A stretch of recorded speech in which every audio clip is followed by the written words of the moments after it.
फूलों की बगिया की जैसे मुझको मैं खा देना, फूलों की बगिया की जैसे मुझको मैं खा देना, झरनों की मुझे फूल बनाकर पावन तुम कर देना, अपने चरणों में गुरुवर रख लेना, अपने चरणों में गुरुवर रख लेना, अपने चरणों में गुरुवर रख लेना, अपने चरणों में गुरुवर रख लेना।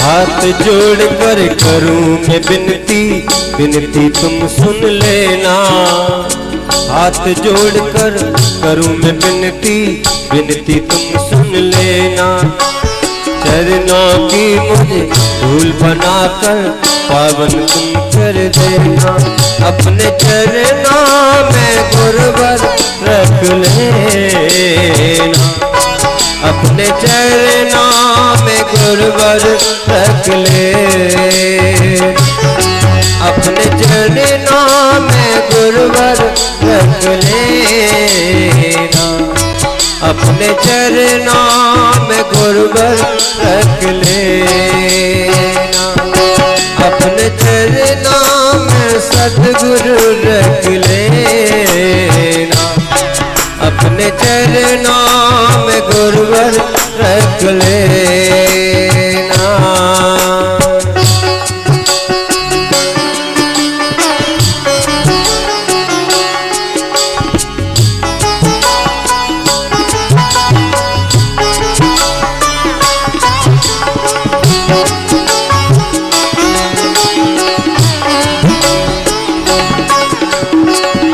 सात दीप लो खंड में,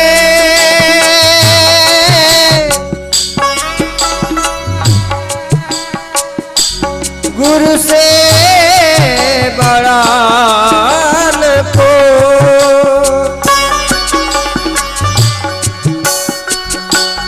करता करे न कर सके,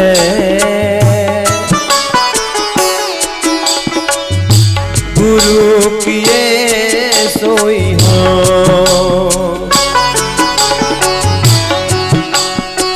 फूलों की बगिया की जैसे मुझको मैं खा देना,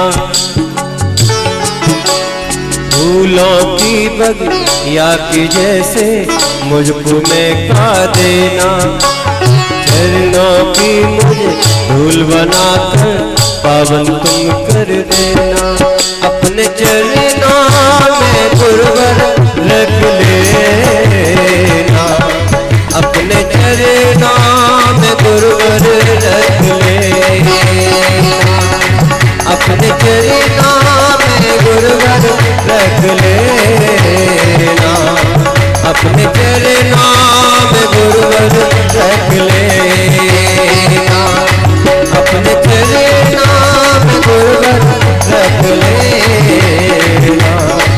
अपने चरणों में गुरुवर रख लेना।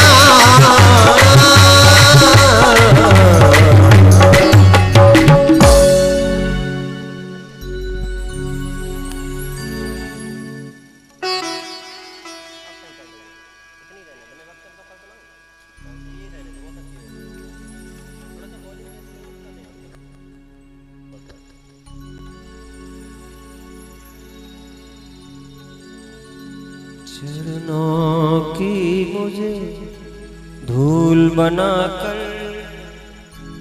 पावन तुम कर देना। हाथ जोड़कर करूं मैं विनती, विनती तुम सुन लेना। अपने चरणों में गुरुवर रख लेना।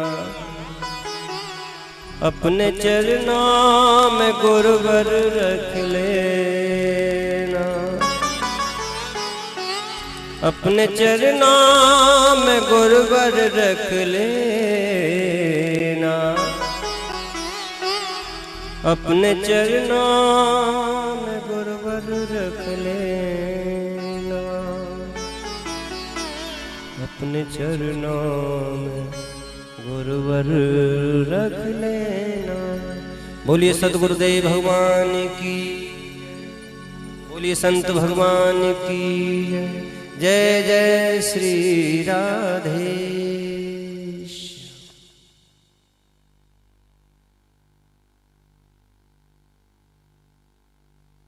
हरिओम। आइए आगे आ जाइए। महंत जी आए हैं बरसाना से, राधा रानी का प्रसाद लेके आए होंगे। आ जाओ, आगे आ जाओ, आगे निकल आओ।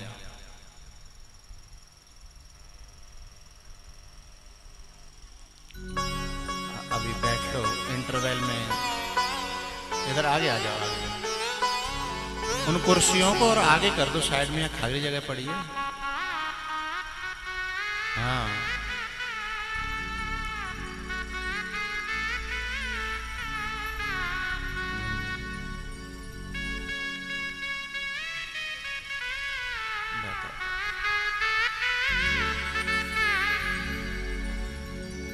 तू एक इशारा कर दे,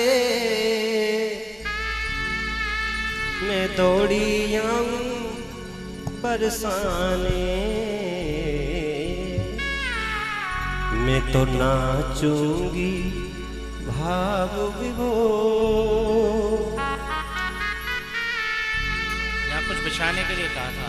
किशोरी तेरे कुछ ऐसे भक्त लोग होते हैं जो कुर्सियों पे नहीं बैठते हैं। सुनो, उनको विशेष आग्रह नहीं करना है। नीचे कुछ मैंने बिछाने के लिए कहा था, तत्काल क्या करोगे? किशोरी तेरे चरणन में, ओ राधे तेरे चरणन में, मेरे जीवन की जुड़ी गई डोर। किशोरी तेरे चरणन में, मेरे जीवन की जुड़ी गई डोर। किशोरी तेरे चरणन में।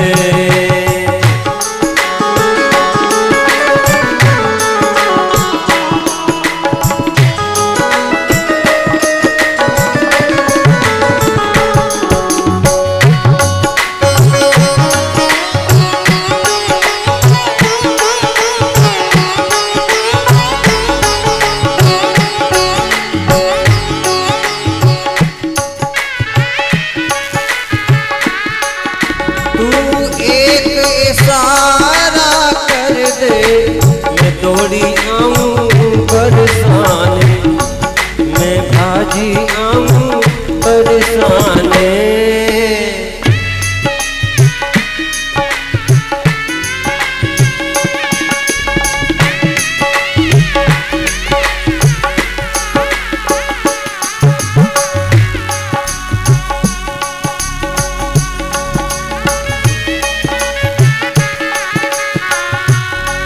अगर मुझको राधे रानी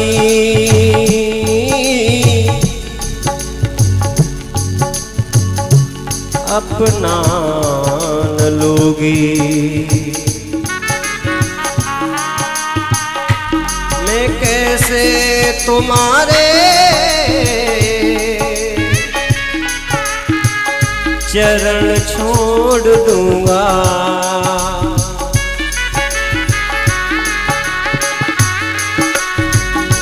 तेरी दया पर जीवन ये मेरा,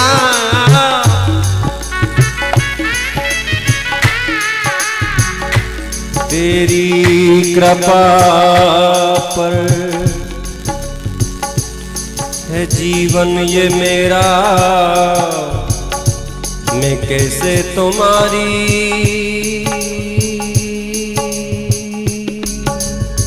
शरण छोड़ दूंगा।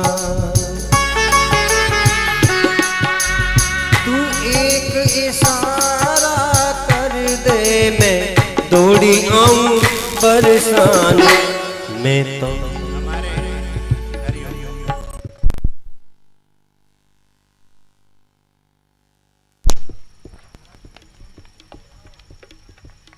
वैसे तो ब्रज भाषा में आपको तो अच्छा लगेगा।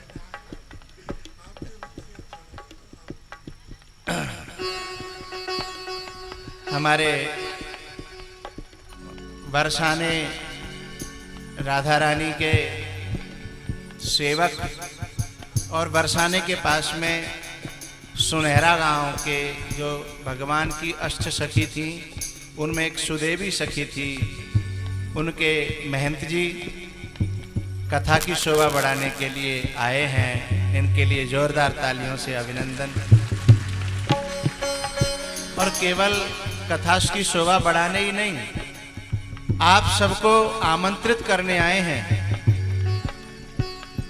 और ऐसे आमंत्रित करने नहीं आए, 7 दिन के लिए राधा रानी के चरणों में कथा रखी गई है। और वो भी ऐसे अच्छे समय पर, होली के समय पर। और बरसाने की होली तो बड़ी प्रसिद्ध है। कथा भी सुने और होली के दर्शन करें। कथा का समय है, तारीख है 2 मार्च, है ना? हाँ, 2 मार्च। और होली शायद 8 मार्च की है। 2, 3, 4, 5, 6, 7, 8 है। होली कितनी पूरी होगी? 9 की होली है। होली से एक दिन पहले वो कथा पूरी होगी। तो आप सभी राधा रानी के चरणों में रहें, होली खेलें, कथा सुने और राधे रानी की सुबह सुबह परिक्रमा लगाएं। आमंत्रित करने आए। मैंने तो कहा था कि आप ही निमंत्रण दे दो। बोले कि नहीं, आपके मुंह से अच्छा लगेगा। आप हाथ जोड़ के बस कह दीजिए।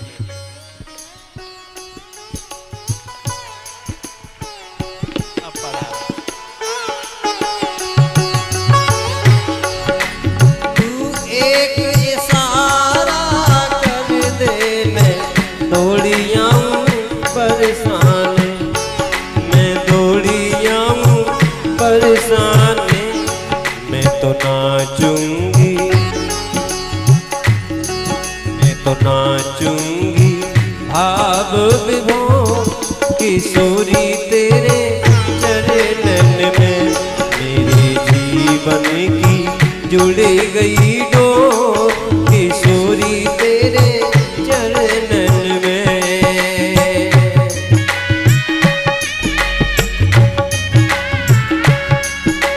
ये पूरे में बिछा दो इसमें।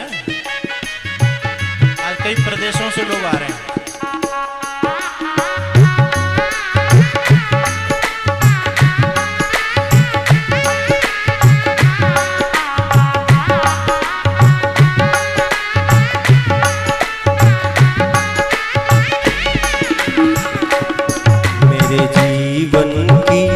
जुड़ गई डोर किशोरी तेरे चरणन में।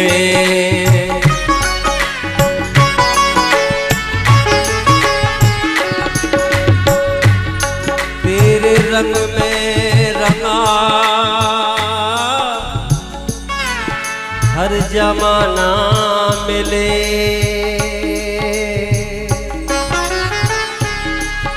मैं जहाँ भी रहूं बरसाना मिले।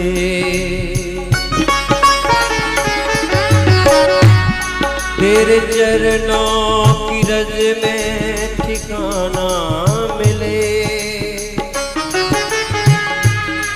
मैं जहाँ भी रहूं बरसाना मिले, मैं मैं तो नाचूंगी, मैं तो नाचूंगी भाव विभोर किशोरी तेरे चरणन में।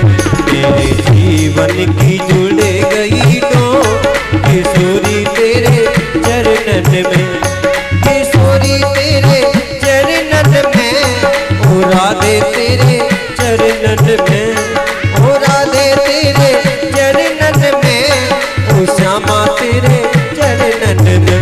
मेरे जीवन की जुड़ गई डोर किशोरी तेरे चरणन में, मेरे जीवन की जुड़ गई डोर किशोरी तेरे चरणन में।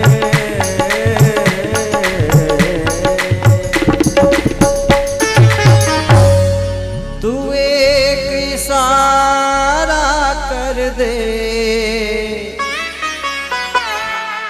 मैं दौड़ी आऊं बरसाने। बोलिए सदगुरुदेव भगवान की जय, बोलिए अटा की मैया की जय। जय जय श्री राधे।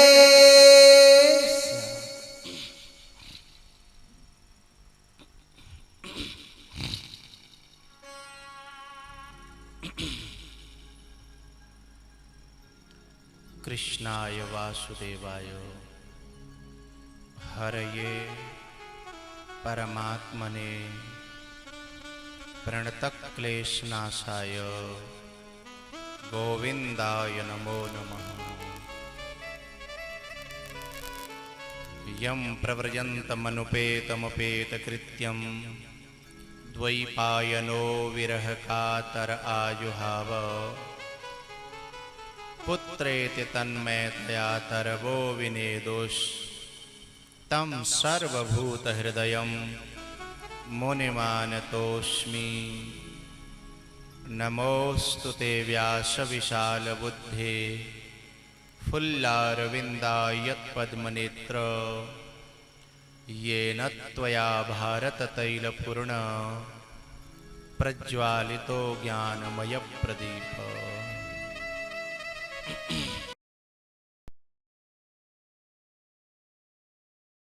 मेरे साथ भगवान का ध्यान, आंखें बंद।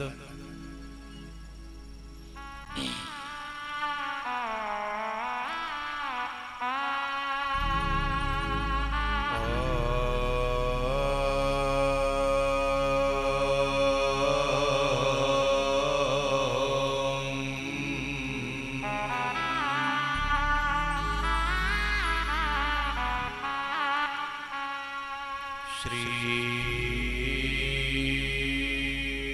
गणेशाय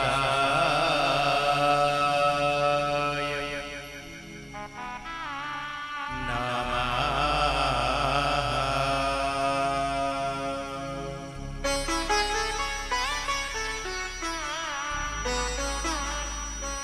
श्री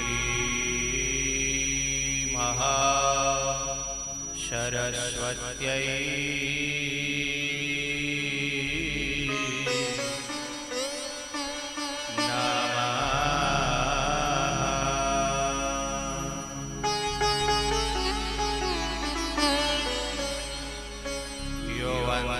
प्रविश्य मम वाचमिमां प्रशस्तां संजीवयत्यखिलशक्तिधर स्वधाम्ना। अन्याश्च हस्तचरण श्रवणत्वगादि प्राणान्नमो भगवते पुरुषाय तुभ्यम्।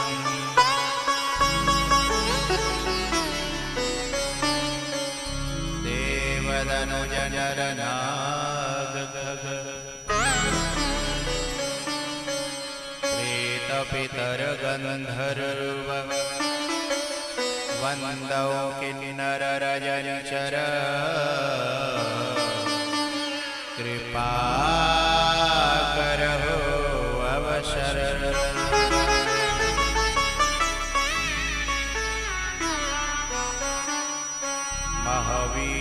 शरीर में तेज भरो, मन संयमी बुद्धि निकाम यथा, निर्भय विचरुं भूमंडल में, सब ही मिली कीजिए ऐसी कृपा।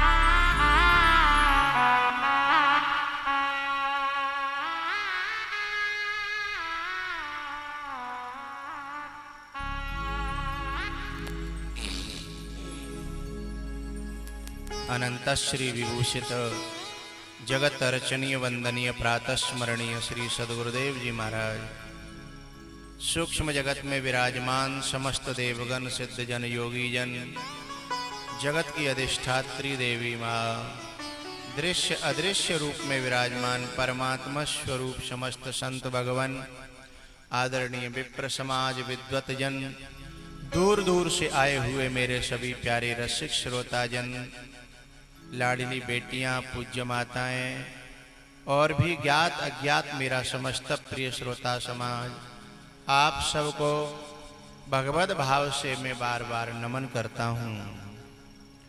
आओ भगवान नाम के सहारे श्रीमद् भागवत कथा में हम प्रवेश करें। अचानक से आवाज कम हो गई बीच में, मंगलाचरण में पहले ज्यादा थी।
राम जय राम जय जय राम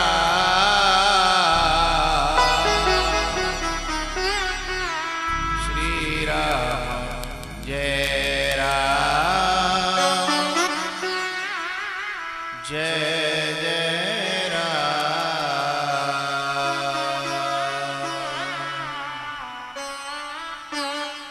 श्री राम जय राम जय जय राम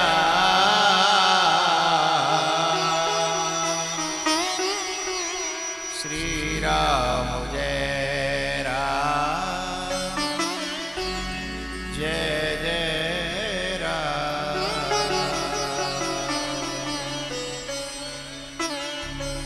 बोलो बाल कृष्ण भगवान की जय।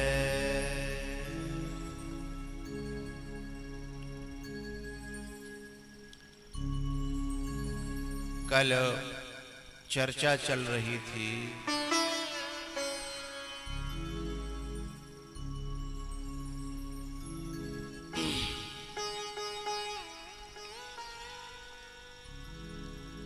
कहाँ पहुंच गए थे कल?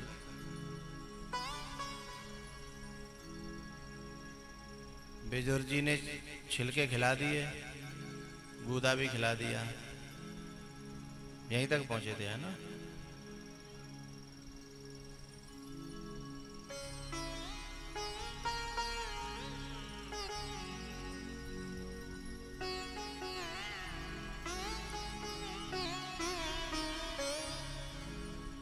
भगवान विदुर जी का प्रसाद पाकर के चले गए हैं और धृतराष्ट्र था ना, उसकी आंखों के सामने, यद्यपि वो अंधा था लेकिन कानों से सब कुछ सुन रहा था। भगवान का अपमान हुआ,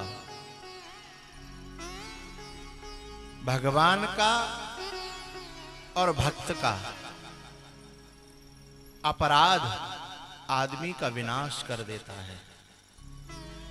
भगवान का और भक्त का यदि कोई व्यक्ति अपराध करे तो उस व्यक्ति का विनाश हो जाता है।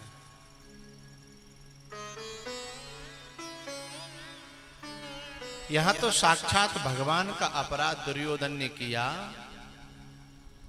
और धृतराष्ट्र ने कोई एक्शन नहीं लिया, कोई प्रतिक्रिया नहीं की, बैठा रहा।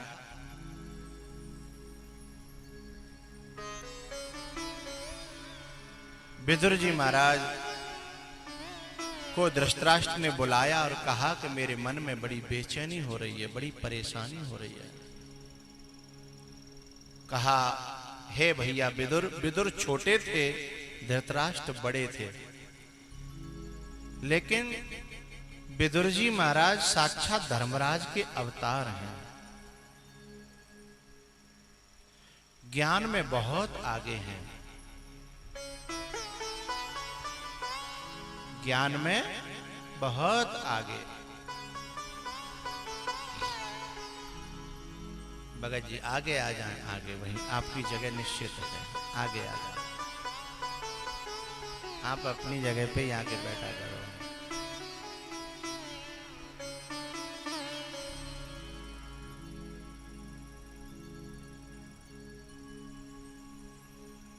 ये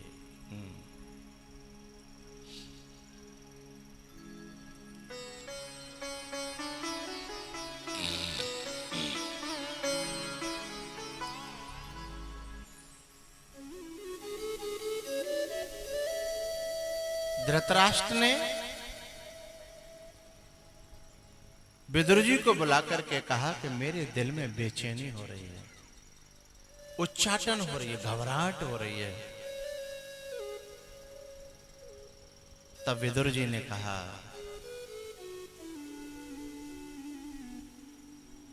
भैया, जिस घर में अतिथि का अपमान हुआ हो, अतिथि देवो भव, मातृदेवो भव, पितृदेवो भव, आचार्य देवो भव। माता पिता गुरु और अतिथि साधु ये देव हैं, और इनका अपमान हो और मुखिया बैठा बैठा देखता रहे, कुछ बोले ही ना, उसका दंड मुखिया को भुगतना पड़ता है। आपके सामने भगवान का अपमान हुआ, तुम्हारे ही पुत्र दुर्योधन ने कह दिया कि सुचग्रे नैव दास्यामि बिना युद्धेन, मैं सुई की नोक के बराबर भी जमीन नहीं दूंगा। आप एक शब्द नहीं निकाल पाए कि तू ऐसा क्यों बोल रहा है। तो बेचैनी तुम्हारे हृदय में नहीं होगी तो क्या मेरे हृदय में होगी। भैया, आपकी जवान बेलगाम हो तो उस पर लगाम लगाने की कोशिश करना, और लगाम न भी लगा पाओ दुनिया में तो कोई बात नहीं, लेकिन 4 जगह लगाम लगाना बहुत जरूरी है। अतिथि के सामने, आचार्य के सामने, और माँ बाप के सामने। वैसे तो सारी दुनिया में लगा के रखो, लेकिन सारी दुनिया में न लगा पाओ लोग, लेकिन इन 4 जगह पे तो अपनी लगाम जवान पर होनी ही चाहिए। विदुर जी ने कहा, भैया मुझे तो ऐसा लग रहा है कि इस घर का विनाश होने वाला है। क्यों? जिस घर में बड़े और छोटे की मर्यादाएं नष्ट होने लगे हैं, जिस घर में बड़े और छोटे की आपस में जो मर्यादाएं होती हैं वो नष्ट होने लगे, समझ लो वो खानदान अब नष्ट होने वाला ही है। दुर्योधन के सामने कोई बड़ा न कोई छोटा, वो जब चाहे जहां जैसा बोलता है। और एक बड़ी प्यारी बात कही, शास्त्र में तो कहा है कि शरीर में जो अंग गलने लग जाए और उसका इलाज नहीं हो पा रहा हो तो उसे काट के फेंक देना चाहिए। छिंद्यात तद अंगम, छिंद्यात तद अंगम, उस अंग को छेद करके बाहर कर दे।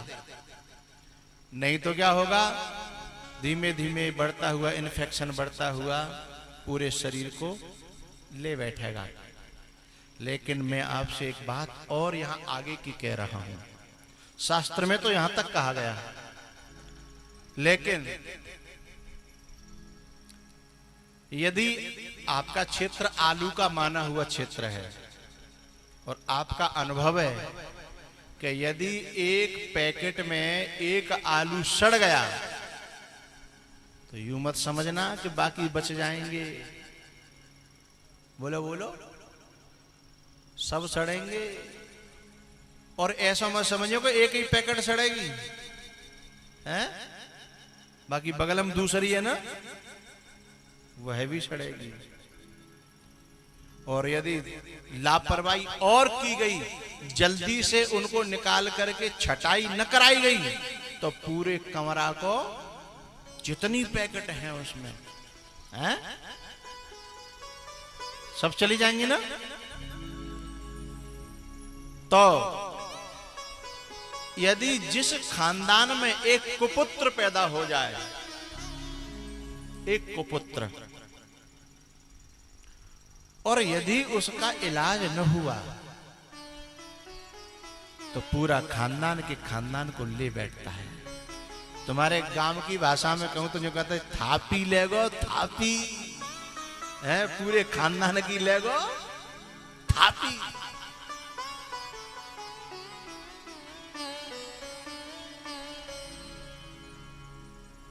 जैसे वन में एक पेड़ रगड़ करके दूसरे पेड़ से आग लगा देता है, फिर केवल 2 पेड़ ही ना मरता, पूरा वन का वन चला जाता है।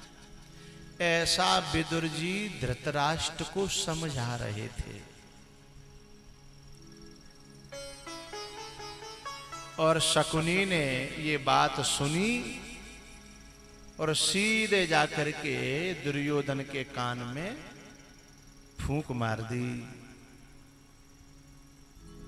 दुर्योधन तो शंख था। शंख का मतलब कोई भी फूंक दे बजने लग जाए। कान में फूंक मारी और आकर के सीधे विदुर जी महाराज पर टूट पड़े दुर्योधन।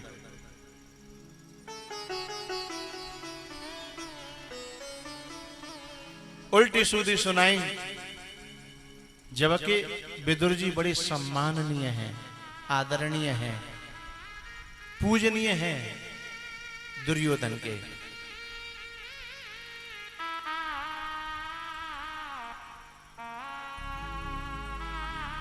लेकिन पता है, जब औलाद सिर से ऊपर निकलने लगे तो बड़े बूढ़े अपनी लाज बचाए फिरते हैं। बाहर के लोग तो कहते हैं कि जा कंट्रोल करो, तुम्हारी औलाद है। बाहर वालों को क्या पता कि औलाद बाप बन गई है, अब औलाद रही ही नहीं है। विदुर जी ने कोई जवाब नहीं दिया। प्रधानमंत्री थे उस समय, हस्तिनापुर के राज्य के। मंत्री पद को इस्तीफा दिया और उसी क्षण निर्णय कर लिया, देख लिया दुनिया का नजारा, देख लिया दुनिया का नजारा, ना हम किसी के न कोई है हमारा। मांगेंगे भिक्षा करेंगे गुजारा, मांगेंगे भिक्षा करेंगे गुजारा, ना हम किसी के न कोई हमारा। उसी क्षण इस्तीफा दे दिया, निकल पड़े सीधे वृंदावन की ओर।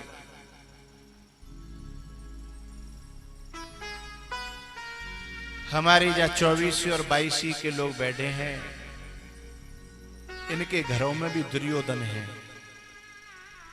लमसम सबके घर में, खानदान में कोई न कोई दुर्योधन होता है।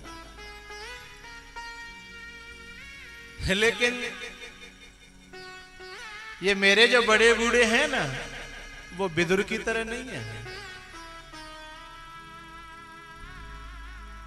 जो घर को छोड़ दें। इनके मन में ममताएं बैठी हैं। आखिर है तो अपना ही ना, गारी दे लेगो तो कहा बात है? अपनो तो अपनो है। गारी दे चाहे लठ मारे चाहे और कुछ कहे, अपनो है ना। इस ममता ने उनकी कुदर कर रखी है। कारण और भी होते हैं। यदि हम पूछें कि जब तुम्हारे घर में कोई डर नहीं है तो क्यों नहीं चले जाते भगवान की शरण में? अरे कहा करें, ये बंदूक को लाइसेंस हमारे ही नाम है। कहा करें, अब हम चले जाते तो या घर में कुत्ता हेंगेंगे, जो कहते हैं कुत्ता हेंगेंगे। हम चले जाए तो जहां को है। जब चले जाओगे इस दुनिया से फिर क्या होगा? हैं?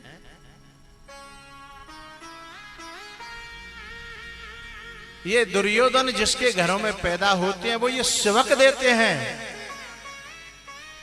कि जहां हो खटपट और वहां से चलो झटपट। लेकिन बड़ा मुश्किल होता है।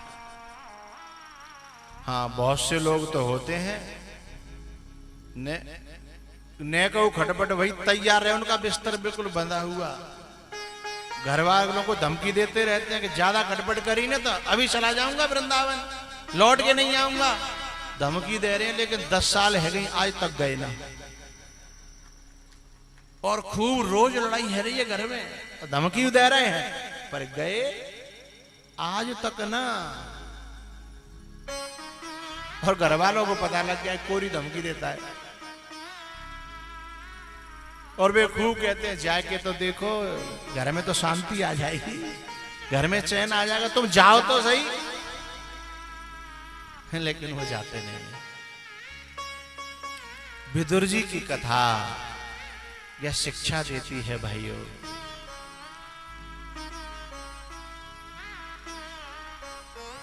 जब संसार में तुम्हारी चलना बंद हो जाए, रहे न काऊ काम के सैंत न कोई ले,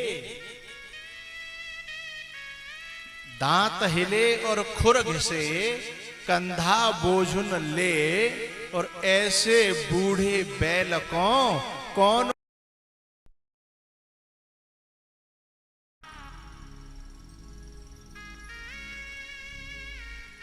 विदुर जी महाराज वृंदावन में उद्धव जी से भेंट करते हैं। उन्होंने कहा कि आप हरिद्वार चले जाइए, वहां मैत्रेय जी आपका इंतजार कर रहे हैं।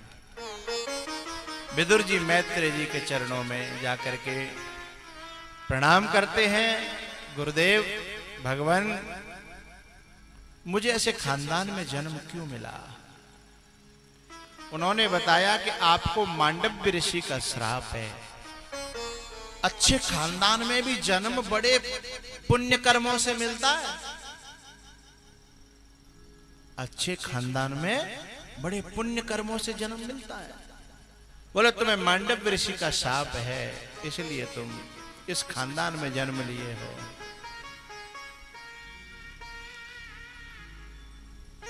भैया,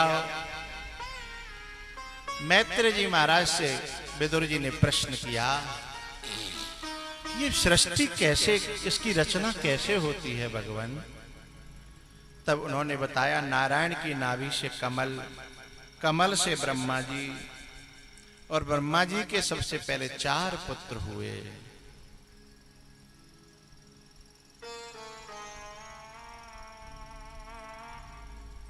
सनत कुमार, वे साधना करने चले गए। फिर रुद्र रुद्राणी प्रकट हुए, उनसे तमोगुणी सृष्टि थी वो बंद कर दी गई। उसके बाद 10 ऋषियों को उत्पन्न किया। 10 ऋषि भी जंगल को साधना करने चले गए। उसके बाद मनु और शतरूपा को प्रकट किया। मनु और शतरूपा से पूरी सृष्टि आगे बढ़ी, इसलिए हम लोग मनुष्य कहे जाते हैं। उनकी 5 संतानें हुई, आकुति, देवहूति, प्रसूति 3 बेटियां, प्रियव्रत और उत्तानपाद 2 पुत्र। आकुति का विवाह प्रजापति ऋषि रुचि के साथ में हुआ। देवहूति का विवाह करदम जी के साथ में हुआ। करदम जी के 9 कन्याएं हुई। 10वें नंबर पर कपिल भगवान का अवतार हुआ। जैसे कपिल भगवान का अवतार हुआ, उसी क्षण करदम जी महाराज घर को छोड़कर के जंगल में चले गए तपस्या करने। देवहूति ने अपने ही बेटे को अपना गुरु बनाया। देवहूति ने अपने ही बेटे को अपना गुरु बनाया और कल्याण का मार्ग पूछा है। भागवत में बड़ा विस्तृत वर्णन है। देवहूति जी ने कहा नेह यत कर्म धर्माय न विरागाय कल्पते न तीर्थ पद सेवायै जीवन्नपि मृतो हि सह।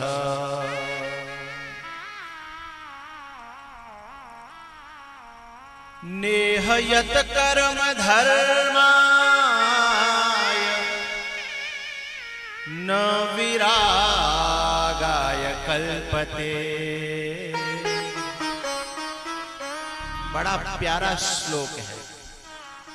जिनको वैराग्य आता है कभी कभी उनके लिए बड़ा प्यारा श्लोक है। उन्होंने कहा न इह नेह यत कर्म धर्माय। मैंने इस शरीर से न तो धर्म ही कमाया, इस शरीर से न तो मैं जीवन में धर्म कमा पाई और न विरागाय कल्पते, न मेरे जीवन में वैराग्य ही पैदा हुआ। जीवन का लक्ष्य केवल इतना नहीं है कि खेल ले कूद ले और शादी ला कह जा तो शादी है जाए, बाकी बात बालक है जाए, बाकी बात नाती है गए, बड़े बूढ़े है गए और हुक्का पियत पियत मर जाए। का जय के लिए जन्म ले होगा? यदि जाके ले जन्म लियो कि भाई हम तो बालक पैदा करे, पढ़ाई लिखाई बड़े कर दे और बिन को पालन पोषण के पैर पे खड़ी कर दे, महाराज हम तो इतना ही हमारा धर्म कर्म। कुछ लोग कहते हैं हमसे महाराज जय हमारा तो भजन पूजा है, हम तो बालक अपने पैरन पे खड़े कर दे। यदि इतना ही मनुष्य जीवन का लक्ष्य मान लिया है, इतना ही, तो जाते तो फिर सुवरिया बढ़िया। एक साल में 2 बार बच्चे देती है कि 1 बार देती है? 2 बार देती है और 1 बार में कम से कम 10 बार है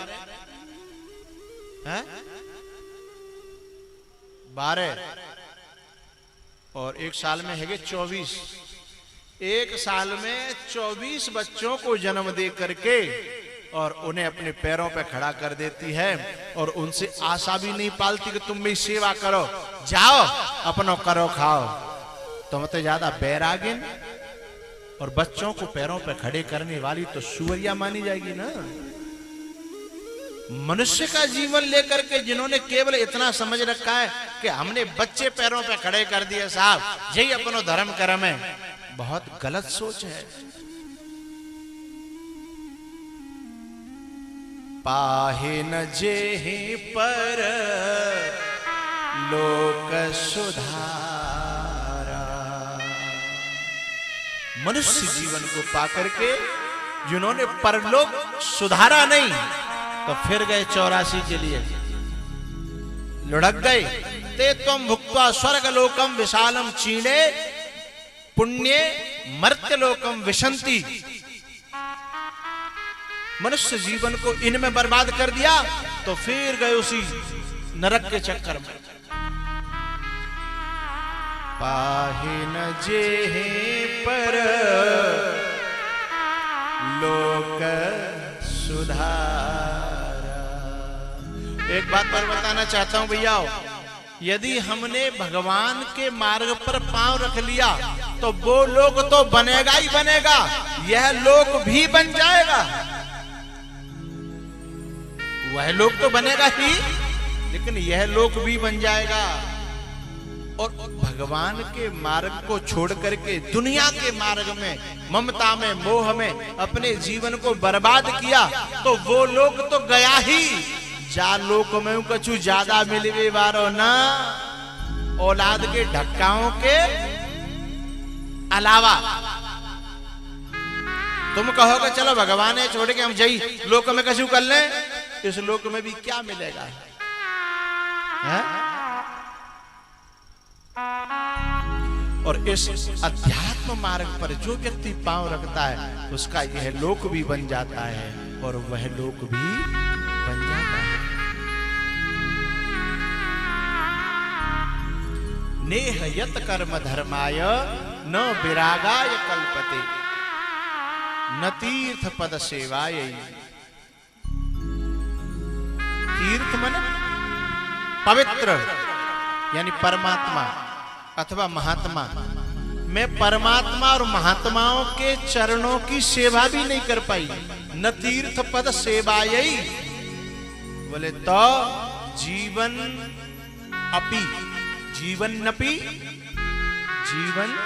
अपि मृतो ही सह।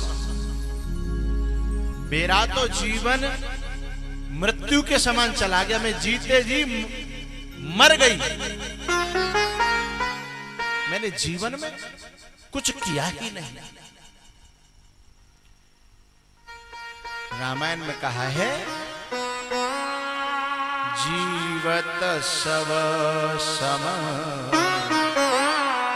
14 प्राणी।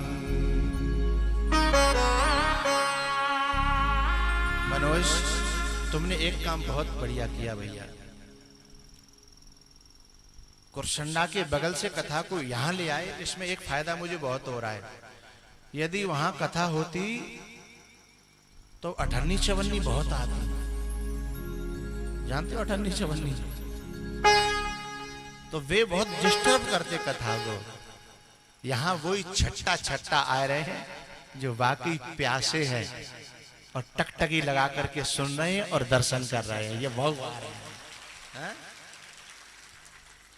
और जब कोई प्यासा हो ना तो पानी पिलाने का आनंद ही कुछ अलग होता है।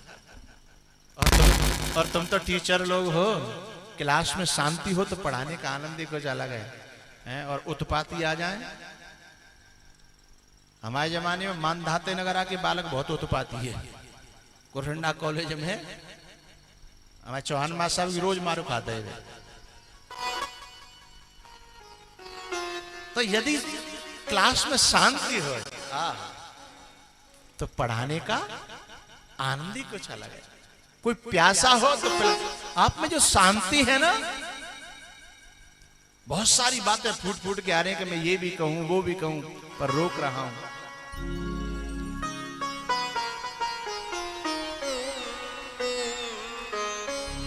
रात को मनोज का फोन गया मेरे पास में कि स्वामी जी हमारे क्षेत्र की जनता का मन नहीं भर रहा 7 दिना में, कथा 1 आध 2 दिना ने आगे बढ़ाए ले। ऐसा फोन गया। मैंने कि भैया बढ़ावे को तो मैं 20 दिना बढ़ाए दूं, पर पहले तो मैंने कहूं और डेट दे रखी है कार्यक्रमों की, इसलिए मेरी मजबूरी है। पर मैं ये चाहता हूं बढ़वाना चाहते हो तो 1 दिन क्यों बढ़ाओ, 1 आध साल बाद फिर 7 दिन की बढ़ा लेना है। 1 आध दिन का क्या बढ़ाना है, उधारी बनी रहनी चाहिए है? अभी तुम 2 दिन बढ़ाना चाह रहे हो, 2 दिन को बाकी रख लो, इसकी ब्याज बढ़ती चली जाएगी, अगली साल फिर 7 दिन हो जाएंगे। क्या राय है भाई, सही है कि नहीं हमारी राय? बोलो। हाँ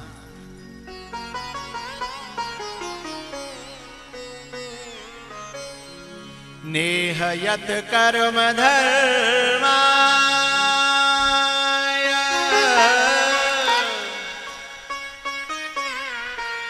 न विरागाय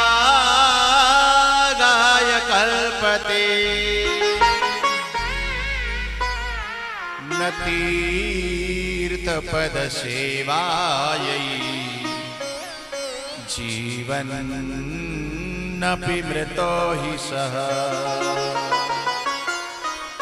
न तीर्थ पद सेवायै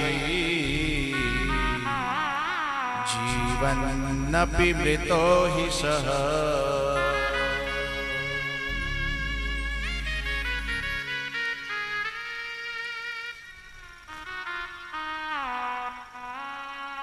देवहूति ने, क्योंकि इसने संत की सेवा की है, करदम जैसे साधु की, करदम जी महाराज ने 10,000 वर्ष तपस्या करी और ऐसे साधु की तपस्या सेवा करी, इसलिए ऐसे प्रश्न पैदा हो रहे हैं।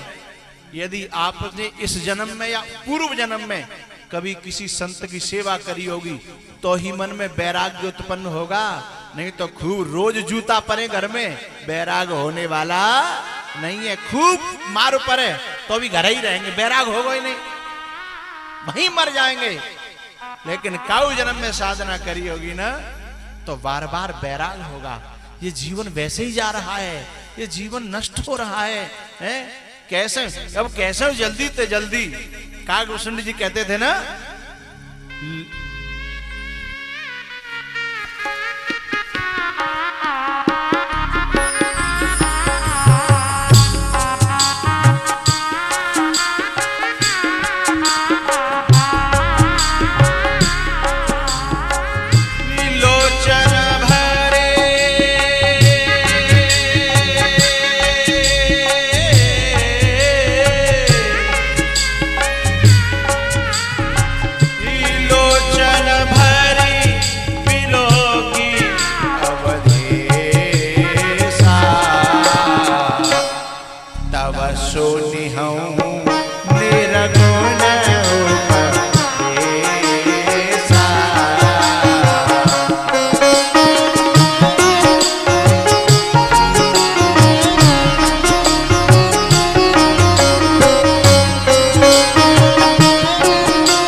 जब वैराग्य होता है तो कागभूषुंडी की तरह यही लगता है कि कैसे भगवान के दर्शन हो जाए, कैसे ठाकुर जी के दर्शन हो जाए।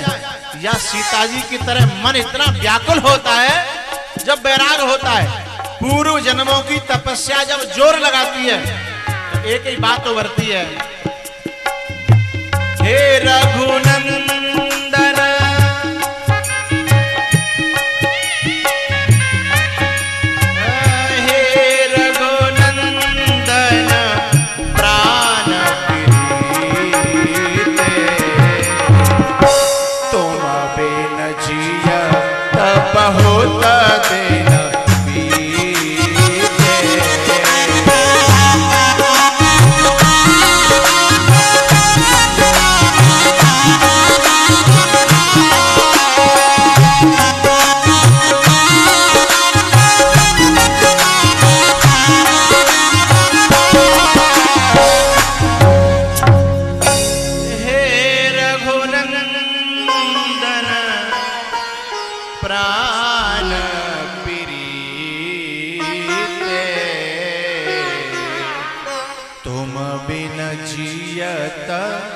बहुत दिन बीते।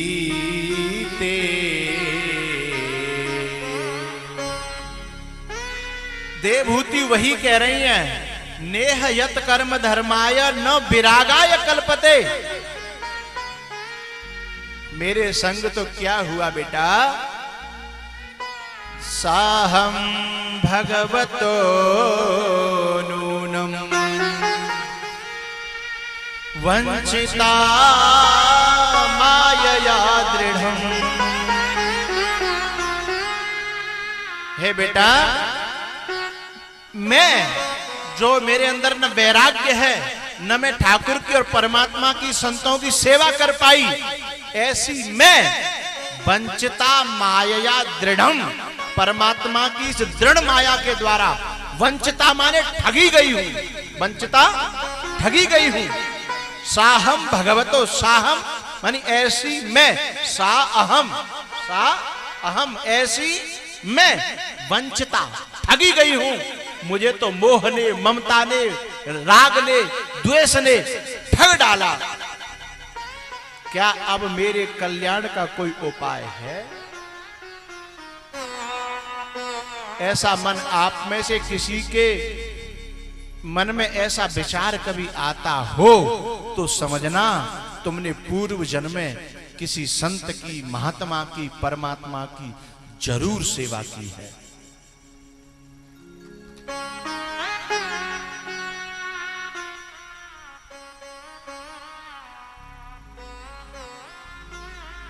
साहम भगवतो नूनम, हे भगवन, वंचिता माया दृढ़म, मैं दृढ़ माया के द्वारा ठगी गई हूं। तब कपिल भगवान ने उपाय बताया है। उन्होंने पूछा कि अब मुझे क्या करना चाहिए? ऐसा कोई उपाय है कि मैं जब माया से बच जाऊं? कपिल भगवान कहते हैं, मां संगस्तु सर्वथा त्याज्य। मां, यदि आप अभी भी इस उम्र में और इस समय में अपना कल्याण करना चाहती हो तो सबसे पहले जहां जहां आसक्ति हो, संगस्तु यानी संगह तु, आप संग यानी आसक्ति को त्याग दो। संगस्तु सर्वथा त्याज्य, त्यागने के योग्य है आसक्ति। जहां जहां हो, हर आदमी की आसक्ति अलग अलग होती है।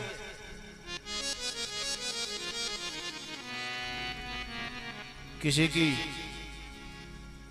बेटा में होती है, किसी की नाती में होती है, किसी की पत्नी में होती है, किसी की दौलत में होती है, हैं?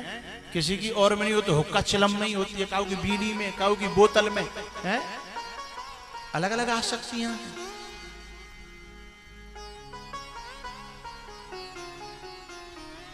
कपिल भगवान कहते हैं, संगस्तु सर्वथा त्याज्य। मां ने कहा, बेटा तुम जिस आसक्ति की बात कर रहे हो उसे त्यागना मेरे लिए बड़ा मुश्किल है। कोई ऐसा रास्ता नहीं है कि मेरी आसक्ति भी बनी रहे और कल्याण भी हो जाए। बोले हाँ, ऐसा भी है, ऐसा भी उपाय है। बोले बस ऐसा ही उपाय कर दो। तब उन्होंने बताया, सचेत त्यक्तुम न शक्यते, यदि इसको आसक्ति को त्यागने में तुम समर्थ नहीं हो, सचेत त्यक्तुम न शक्यते, तो सताम संगो ही भेषजम। सताम माने सज्जना नाम। यदि आप आसक्ति का त्याग नहीं कर पा रही हो तो एक काम करो, किसी ऐसे महापुरुष में आसक्ति करो कि जिसको खुद को किसी में आसक्ति न हो। संत भगवान बैठे हैं, गुरुओं का आपने सानिध्य किया होगा, तो गुरुजन यही तो कहते हैं कि ऐसे महापुरुष की सेवा करो या उसमें आसक्ति कर लो जिसको किसी से आसक्ति न हो। बोले फिर क्या होगा कि जिसको किसी से आसक्ति नहीं होगी ना, उसमें हम आसक्ति कर लेंगे तो हम भी उसके जैसे ही बन जाएंगे।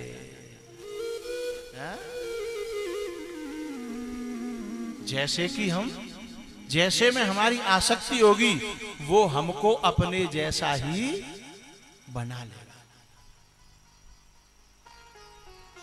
सताम संगो ही भेषजम, सज्जनों का संग ही औषधि। भेषजम माने औषधि है, दवा है इस संसार चक्र से बचाने की दवा। भैया उपदेश किया, कपिल भगवान ने अपनी मां का कल्याण किया और उसके बाद में वो जो 9 कन्या थी ना, उन 9 कन्याओं में से एक बेटी थी जिसने पूरे विश्व में लोकांतरों में, ऊपर के लोकों में भी और नीचे के लोकों में भी अपने कुल खानदान और देश का नाम रोशन किया। 9 कन्याओं में से एक कन्या थी जिसका नाम था अनुसुईया। सब लोग जानते होंगे, ऐसा कोई नहीं है जो न जानता हो। और जो अनुसुईया का नाम नहीं जानता हो उसे तो फिर चुल्लू भर पानी में डूब के अनुसुईया का नाम न जानता हो।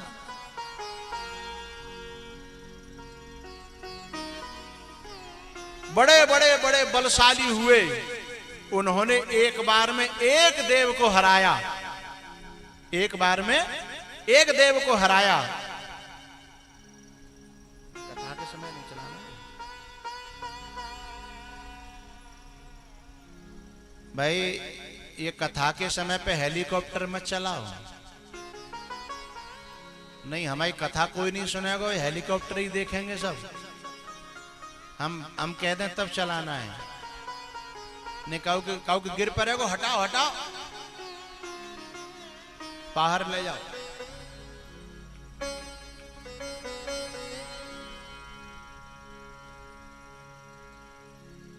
हमारे आदेश का पालन तुरंत किया जाए, जब तक ये बाहर नहीं जाएगा कथा शुरू नहीं होगी।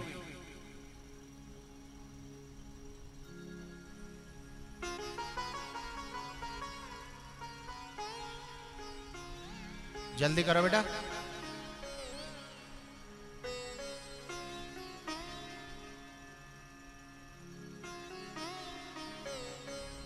डर हो लगा तो कोई खोपड़ी पे गिर पड़े हो, तुम्हें तो कहेगी कथा। हाँ,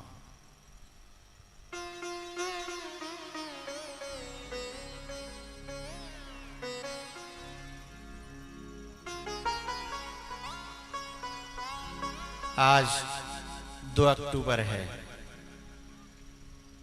राष्ट्र के बापू की, हाँ बोलो बोलो, जयंती है। और आज टेंट भी जो है तिरंगा कलर में लगा हुआ है। रघुपति राघव राजा राम, पतित पावन सीताराम। रघुपति राघव राजा राम, पतित पावन सीताराम।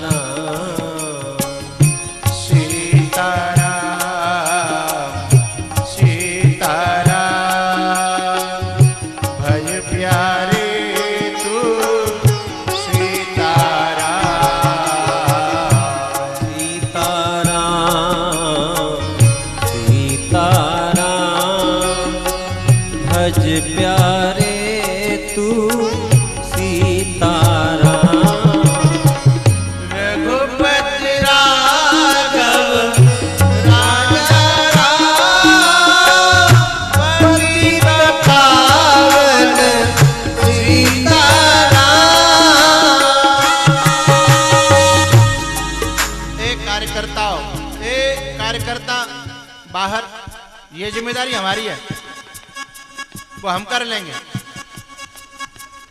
बैठे हुए लोगों को नहीं हटाना है, बैठ जाए, जहां बैठे तो वहीं बैठ जाए। बैठ जाओ बैठ जाओ।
सीताराम।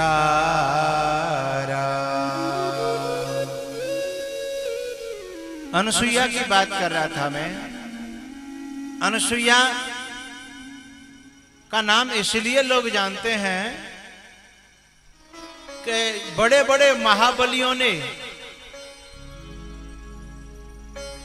कभी केवल एक एक भगवान को हराया, कभी हराया तो, और हराया भी नहीं, बाद में हारना पड़ा।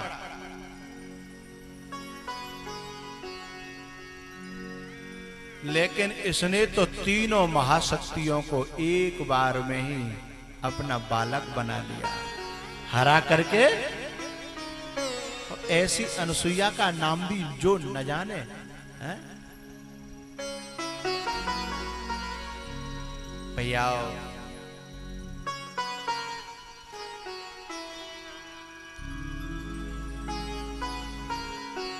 मनु जी महाराज की जो तृतीय पुत्री थी प्रसूति, उनका विवाह दक्ष के साथ में हुआ। दक्ष की बेटी सती, उनका विवाह देवों के देव, बोलो करो, देवों के देव, हाँ, उनके साथ में हुआ।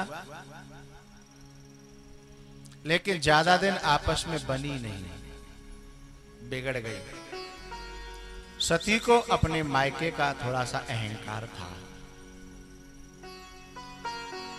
एक दिन वो कथा सुनाने के लिए ले गए कि शायद जाके दिमाग में मेरी बात नहीं आ रही, तो शायद संत की बात जाए दिमाग में आ जाए। लेकिन वहां भी कुछ समझ में बात नहीं आई। लौट के आ रहे थे, भगवान में शंका करी सती ने, और भगवान ने सती का परित्याग कर दिया। अपने पिताजी के यहां जाकर के उन्होंने शरीर का त्याग किया सती ने, और अगले जन्म में पर्वत हिमाचल के यहां जन्म लिया और पार्वती नाम पड़ा। दूसरे जन्म में, क्योंकि पहले जहां तपस्या छोड़ी थी, दूसरे जन्म में तपस्या वहीं से शुरू हो गई। साधना करी, उसे डिगाने के लिए बहुत लोग आए। अच्छे काम में थोड़े बोड़े विघ्न थोड़े ही आते हैं। अच्छे काम में विघ्न आते हैं, लेकिन अच्छे काम में जो विघ्न आते हैं वो उतना ही ज्यादा फायदा करके जाते हैं। आपके दिल को एक बात भा जाएगी और आप तालियां बजाओगे, लेकिन मेरी बात को ध्यान से सुनना, समझ में आएगी तो तालियां बजाना। लोगों ने मुझे डुबाने की कोशिश की, लोगों ने मुझे डुबाने की कोशिश की, उसको फायदा मुझे हुआ। क्या? ध्यान से सुनना, एक एक शब्द में दिल गदगद हो जाएगा तुम्हारा। लोगों ने मुझे डुबाने की कोशिश की और उससे मुझे बड़ा फायदा हुआ। क्या? क्योंकि मुझे तैरना आ गया है? पहले मैं तैरना कहां जानता था? डुबाने वालों ने ही मुझे तैरना सिखा दिया। लक्षण ओझल होने पाए, कदम से कदम मिला के चल। लक्षण ओझल होने पाए, कदम से कदम मिला के चल। दुनिया तेरे पग चूमेगी, दुनिया तेरे पग चूमेगी, आज नहीं तो प्यारे कल। है? रुक मत जाना,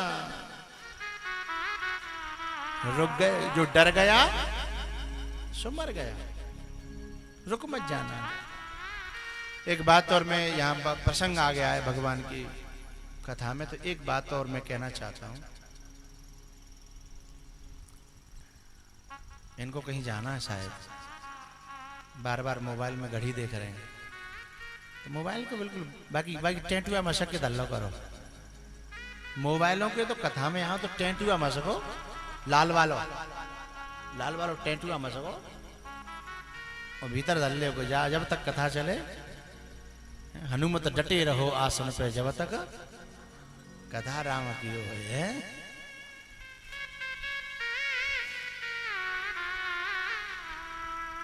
तो बात कह रहा था एक अपने मन की में। एक कुरसंडा का एक किसान था कि बेदई को कहूं सोनाईवास को। सोनाईवास के किसान नहीं है सोनाईवास। वैसे मासा तो 2 इन बने हमारे चौहान मासा 2 इन बने। किसान के किसान है और प्रिंसिपल के प्रिंसिपल।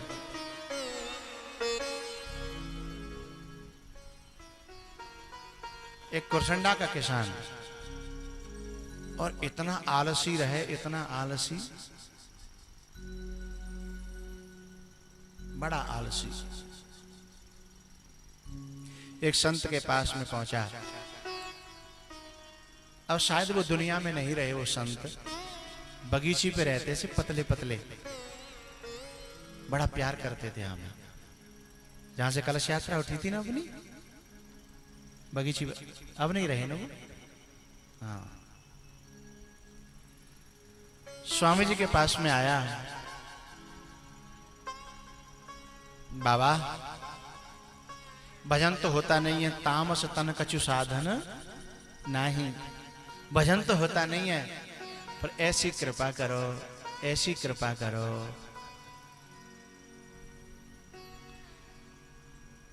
ऐसा कोई उपाय बताओ छोटो सो कि मेरा कल्याण है जाए, मेरी मुक्ति है जाए। उन्होंने कहा भैया देखो ज्यादा कछु तुम्हें करने की जरूरत नहीं है। तुम रोजाना को नियम बना लो, सवेरे जल्दी जगो 4 बजे और 6 बजे अपना पूरा काम करो। 4 से 6 बजे के बीच में 2 घंटा है तुम्हारे पास। नहाओ दो, आधा घंटा में 1.5 घंटा बचो। 1.5 घंटा में तुम हनुमान चालीसा के पाठ कर दो। लमसम 100 पाठ रोजाना करो। रामायण हनुमान चालीसा में ही लिखा है, जो 7 बार पाठ कर कोई छूटे वंदे और महासुख होई।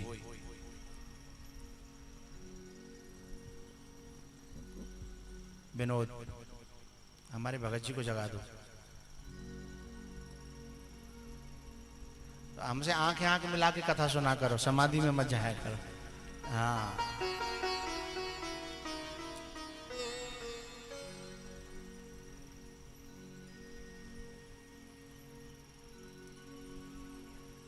वो जल्दी जगती है ना सुबह बहुत ज्यादा, तो फिर दिन में फिर तुम्हारी जिम्मेदारी है बात सदा समाधि में न चले जाए। हाँ,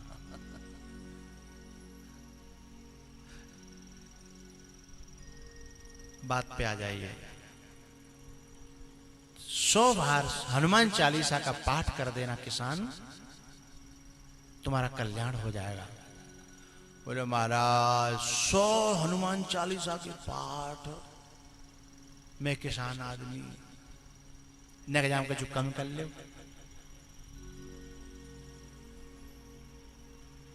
अच्छा बोल ठीक है, 100 नहीं कर पावे तो 80 कर लियो। हाउ बोले 80?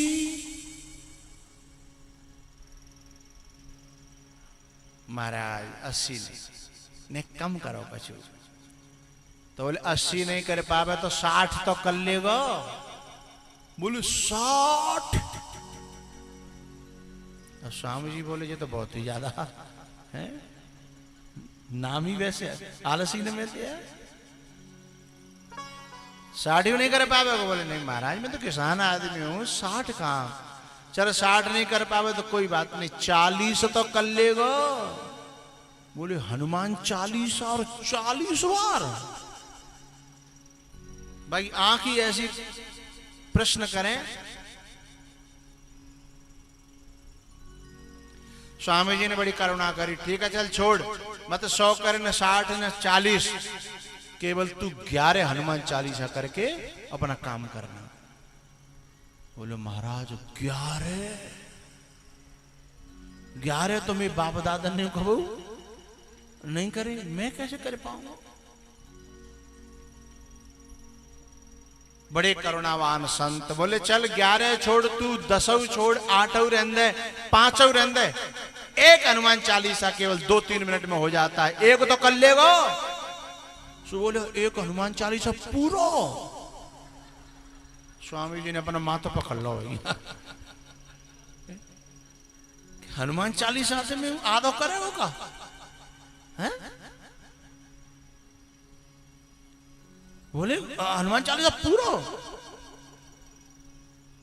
आजा बोले चलो पूरा न कर पावे 40 चौपाइयां में 40 में तो आफत आ रही है, तो चल तू आधो हनुमान चालीसा कर लियो।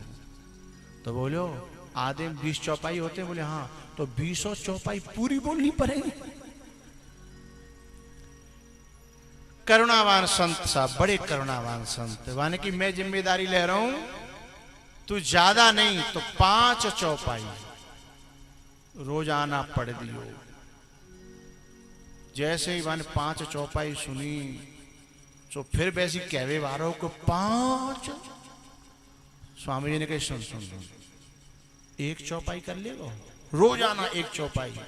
तो एक चौपाई में कहा बोलो महाराज मैं तो किसान आदमी हूं, का ना नहाऊं न नहाऊं, मैं कैसे पढ़ाऊं एक चौपाई। बोले एक चौपाई ते बस की नहीं है।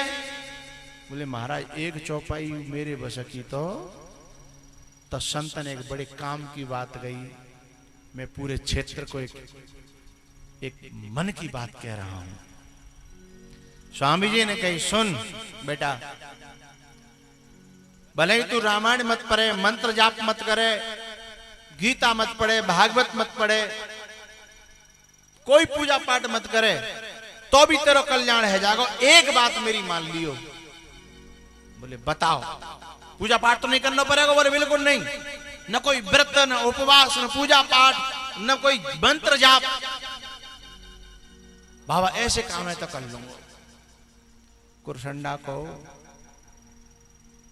जब स्वामी जी ने कही कि सुन तो पे काउ पूजा पाठ कोई नहीं होए, कोई मंत्र नहीं जप जा, हनुमान चालीसा नहीं पढ़ा जा, तो कोई बात नहीं, बस एक काम कर लियो, कोई धर्म कर्म को काम कर रहो होए तो बा में विघ्न मत डालियो, तेरा कल्याण है जाएगा। लेकिन उत्पाती आदमी तो इतना भी नहीं कर सकता। राक्षस तो इतना भी नहीं कर सकता, क्योंकि बाप चैनते अच्छे काम उसे सुहाते ही नहीं है। तुलसी पिछले पापते हरि चर्चान सुहा।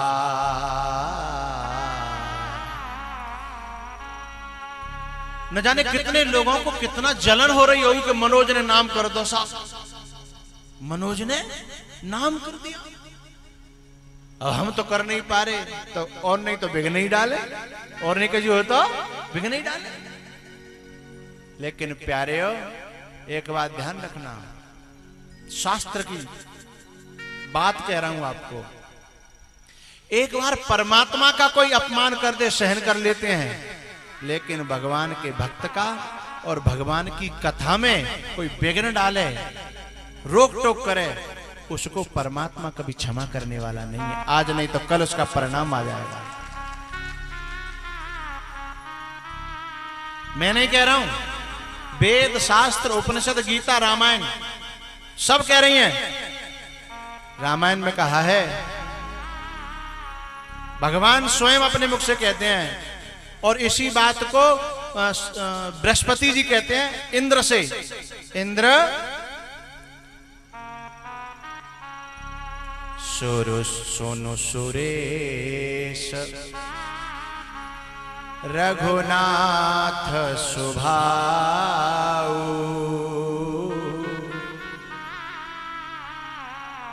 सुनो सुरेश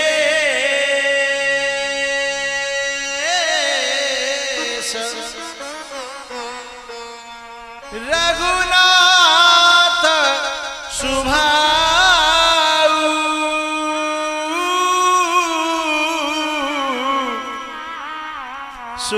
सुरेश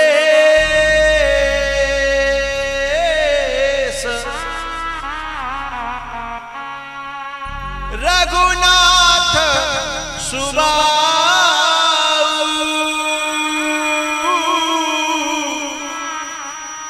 निज अपराध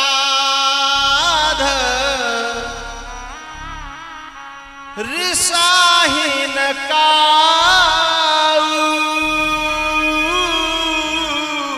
निज अपराध तो जो अपराध भगत सन करई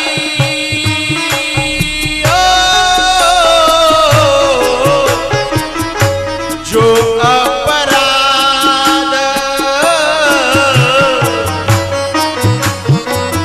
भगत कर करई राम रोष पाप राम रोष पाप सो जरई राम रोष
जो अपराध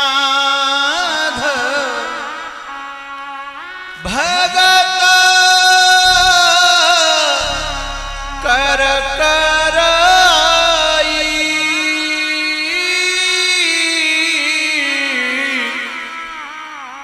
राम रोष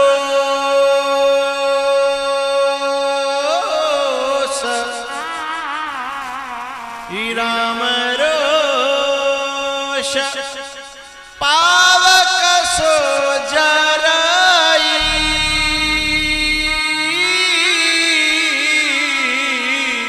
जो अपराध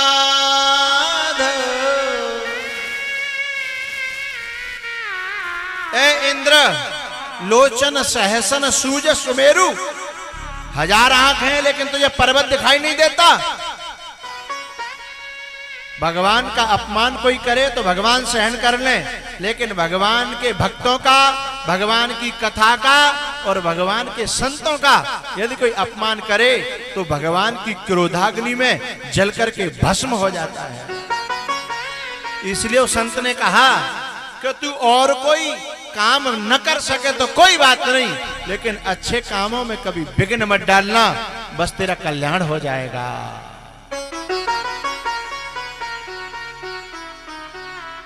पार्वती जी साधना करती हैं, तपस्या करती हैं और उनका विघ्न डालने के लिए बहुत सारे लोग आते हैं।